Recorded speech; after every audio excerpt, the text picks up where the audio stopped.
Not 40 leagues from the captain's stare, from her boots on the deck and the wind in her hair, was the land of eve and dancing trees, where snow-white shores met crimson seas.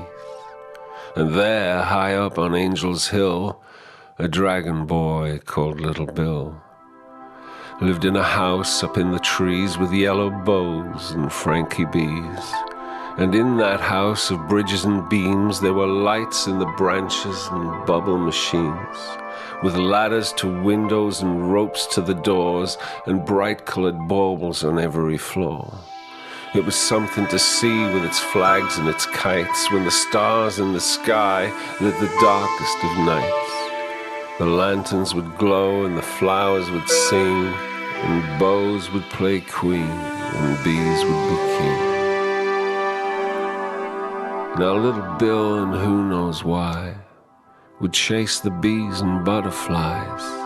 He'd wave his arms and jump around, but barely ever leave the ground. And if he caught them, he would say, "My little friends, don't be afraid. I'm just a baby dragon, me. I don't eat butterflies or bees. I dine on crocodiles and snakes, but mainly I eat chocolate cakes." But yellow bows and Frankie bees gave Bill a home up in the trees. And though they knew Bill couldn't fly, they never stopped to tell him why. For who would spoil the sweetest dreams of little boys on solar beams, when all they're wearing on their tails are wooden horns and paper scales? It was hard to picture Bill's disguise without the twinkle in his eyes, the clip-on wings, that look of joy on Little Bill, the dragon boy. So bows and bees were family to Bill, who had no mother. They'd pat him on his little wings and loved him like a brother.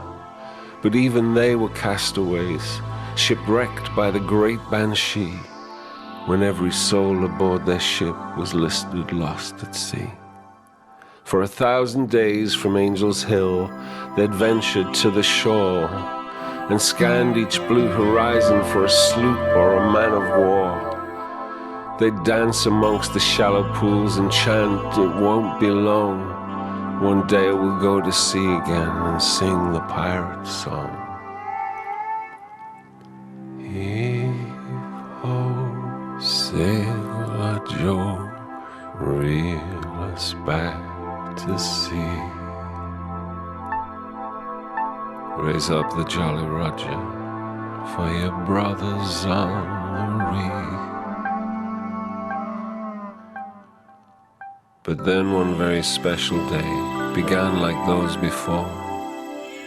Our little gang were in the waves and paddling ashore, when off out in the distance a galleon did sway.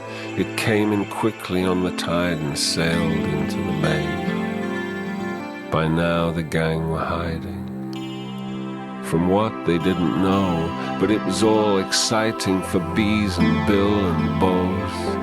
Then suddenly a mist came down and shrouded all around. Our little friends crouched in the caves and no one made a sound. The waves were silent on the reef and rippled in the light, and the galleon was like a ghoul delivered up in white, and all the crew were silhouettes, dark shadows in the air. The anchor chains they rattled down and rocked the bosun's chair.